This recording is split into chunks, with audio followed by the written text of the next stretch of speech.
कानपुर नाम के शहर में सुषमा अपने परिवार के साथ रहती थी। घर में नई बहू को लाने के बाद अपनी बेटी की शादी के इंतजार में थी। सुषमा बहू को पहली सुबह उठाते हुए, अरे बहू उठ जा, आज नाश्ता मिलेगा कि नहीं? अभी तक तेरी नींद पूरी नहीं हुई या? आजकल की बहुएं, कल शादी हुई है और आज पहले दिन ही इतना लेट तक सो रही है। शादी की थकी हारी नेहा जैसे ही अपनी सास की आवाज सुनती है, जल्दी से उठ जाती है और तैयार होकर रसोई में चली जाती है। हाँ हाँ माँ जी, आप मुझे आधा घंटा दीजिए, मैं अभी नाश्ता लगाती हूँ। ठीक है, जल्दी से नाश्ता बनाकर टेबल पर लगा दे, मैं इंतजार कर रही हूँ। नेहा बेचारी अभी तक उसके हाथ की मेहंदी भी नहीं छुटी थी आज और उसकी सास उससे काम करवाना शुरू कर दी। नेहा अपने ससुराल वाले के ऐसे बर्ताव को देखकर दंग रह गई। कुछ ही देर में नेहा नाश्ता बनाकर सबको को परोस देती है और फिर खुद भी नाश्ता करने के लिए कुर्सी पर बैठने लगती है। तभी उसकी सास बोलती है, लगता है माँ बाप ने अकल नहीं सिखाया है। अरे संस्कारी घर की बहुएं तो सभी के खाना खाने के बाद ही खाना खाती है। अरे माँ, क्या हुआ? तो नेहा हमारे साथ ही खाना खा लेगी। वह बेटा, आज तक मैं रसोई में काम करती थी तो मेरी चिंता नहीं हुई, तुझे अभी भी बहू आ गई है तो बीवी की तरफ से बोल रहा है। माँ से बहस करना कब से सीख लिया तूने? अब बस बहुत हो गया, अब और एक शब्द नहीं, चुपचाप खाना खाओ सब। माँ जी, रेखा दीदी कहाँ है? वह अभी तक दिखाई नहीं दी। तुम उसे जाकर जगा मत देना, वह 10 बजे से पहले नहीं उठाती। अगर तुमने उसे पहले जगा दिया तो उसके सर में दर्द होने लगेगा। ठीक है माँ जी, आप जैसा कहें। रेखा आराम से 10 बजे उठकर अपनी माँ को आवाज लगती है, माँ मेरी कॉफ़ी कहाँ है? मुझे कॉफ़ी लाकर दो। नेहा कॉफी लेकर रेखा के कमरे में पहुंचती है। कॉफी का एक सीप लेकर रेखा बोलती है, माँ आप जानती हो ना, मैं बस आपके हाथ की ही कॉफ़ी पीती हूँ, तो ये क्यों लेकर आई है? ले जाइए इसे भाभी। तो तू क्या हमेशा मेरे हाथ की ही कॉफी पिएगी? आदत सुधार ले, तुझे पराए घर भी तो जाना है। आज शाम को ही तुझे लड़के वाले देखने आ रहे हैं। सभी लड़के वाले आने की तैयारी में लग जाते हैं। नेहा समोसे, कचौरियाँ, 2-4 मिठाइयाँ बनकर तैयार कर, लड़के वालों के आगे घर का बना हुआ भी तो कुछ रखना होगा ना। माँ जी, इतना कुछ मैं अकेले इतनी जल्दी कैसे बना पाऊंगी?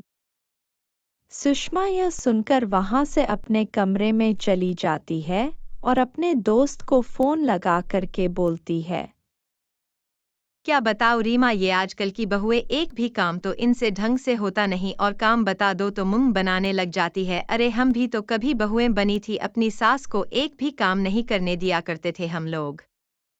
नेहा अपनी सास की बात को कोने में खड़े होकर सुन रही थी। ऐसी कड़वी कड़वी बात सुनकर नेहा की आंख में आंसू आ जाता है, पर वह चुपचाप अपने काम में लगी रहती है। शाम को रेखा को देखने लड़के वाले आ जाते हैं। कुछ देर बैठने के बाद नेहा के हाथों के बने खाने को रेखा में मेहमानों के सामने लाकर पारोस देती है।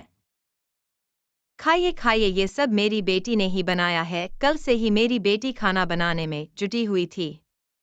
तुम्हारी बेटी के हाथों में तो जादू है, लग रहा है अन्नपूर्णा का वास है हाथों में। लड़के वाले रेखा को पसंद कर लेते हैं, फिर तुरंत ही दोनों की शादी है करवा देते हैं। रेखा के जाते ही सुषमा की हालत ऐसी हो जाती है मानो जैसे कोई इसका कलेजा निकाल के ले गया हो। माँ जी, कुछ खा लीजिए, कल से आपने कुछ नहीं खाया। अगर आप ऐसे ही खाना नहीं खाएंगी तो बीमार हो जाएंगी आप। पता नहीं मेरी बेटी उस घर में कैसी रहेगी, वो संभाल तो लेगी ना वो लोग। मेरी बेटी से घर का ज्यादा काम न करवाएं बस। माँ जी, आप परेशान मत होइए, वैसे भी लड़की को एक न एक दिन अपने ससुराल जाना ही पड़ता है। मैं भी तो आई हूँ ना अपना घर छोड़कर। तभी रेखा अपनी माँ को फोन करके बोलता है, माँ ये मैं कहाँ फंस गई? सुबह 8:30 बजे उठने के लिए कौन बोलता है? आते ही रसोई में घुसा दिया, मुझे नहीं रहना है यहाँ पर। अरे अरे मेरी बेटी, तू रो मत, देखिए कितना रो रही है। आपकी बेटी, पता नहीं कहाँ फंसा दिया आपने मेरी बेटी को। माँ जी आप बताइए ना वो खाना कैसे बनाएगी, अगर पहली रसोई नहीं बना पाई तो सब लोग को बेकार में ही है, उस पर शक हो जाएगा। सुषमा रेखा को खीर बनाने की रेसिपी बता देती है और रेखा बनाकर अपने परिवार वालों को परोस देती है और शाम को अपनी माँ को फोन करके बोलती है। सास ससुर एक तरफ, मेरा पति भी मेरा साथ नहीं देता। बड़ी मुश्किल से एक बार उसने मेरी साइड ली होगी, उसमें भी मेरी सास इन्हें कहने लगी बीवी के पल्लू में बंधा हुआ है, मेरे लिए तो यहाँ एक सेकंड भी रहना मुश्किल हो गया है। जैसे तैसे एक हफ्ते गुजरता है, रेखा अपना सामान लेकर अपनी माँ के घर पहुँच जाती है। मुझसे और बर्दाश्त नहीं होते ऐसे लोग, मैं और उसे घर में नहीं रह सकती थी, इसलिए मैं वापस आ गई माँ। अगर तुम मुझे बोलती तो मैं तेरे भाई को भेज देती। आजा आजा मेरे जिगर का टुकड़ा, मुझे पता है मैंने तेरे बिना कैसे 7 दिन गुजारा है। अरे ऐसे कौन अपना ससुराल छोड़कर आता है, तुझे वहां से नहीं आना चाहिए था, वही तेरा घर। अभी अभी तो मेरी बेटी आई है, उसमें भी आपने उसे बोलना शुरू कर दिया। शाम को नेहा सभी को नाश्ता परोस रही होती है, तभी पास की पड़ोसन उसके घर पर आती है। अरे सुषमा, मैं यह क्या सुन रही हूँ, तेरी बेटी अपना घर छोड़कर आ गई। सब भाग्य का दोष है, 7 दिन ही हुए हैं शादी को और यह सब हो गया। अब कहाँ जाएगी रेखा? कहाँ क्या जाएगी, अपनी माँ के घर पर रहेगी। ऐसे बेकार लोग थे इसके ससुराल वाले, मैं क्या बताऊँ तुम लोगों को। सुबह सुबह शादी के पहले दिन ही मेरी बेटी को उठाकर रसोई में डाल दिया। अरे सुषमा तू तो बहुत दोगली है रे, जो तूने अपनी बहू के साथ किया वहीं आज तेरी बेटी के साथ हो रहा है, तो तुझे बहुत बुरा लग रहा है। हाँ सुषमा, याद रखना हमारा किया हुआ पाप हमारे अपनों के ऊपर ही निकलता है। और हाँ, पूरा मोहल्ला जानता है कि तेरी बहू पूरे दिन रसोई में रहती है, घर का सारा काम करती है, फिर भी तुम लोग इसको खरी कोठी सुनाने का एक मौका नहीं छोड़ते। सुषमा मुझे लगता है जो तूने अपनी बहू के साथ किया है वही आज तेरी बेटी के साथ हो रहा है। तुझे तेरे कर्मों का फल मिल रहा है, अब तो तू सुधर जा।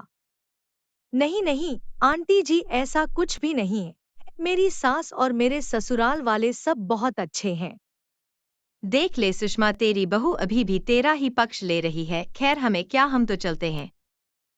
अपने पड़ोस की बातें सुनने के बाद सुषमा की आंखों पर जो पर्दा लगा था वह उतर जाता है। वह फूट फूट कर रोने लगती है और अपनी बहू से कहती है, मुझे माफ कर दे बहू, मैंने तेरे साथ बहुत अत्याचार किया है। ना मैं बहू को संभाल सकी और ना ही बेटी को, तुम दोनों का ही जिंदगी खराब कर दिया है मैंने।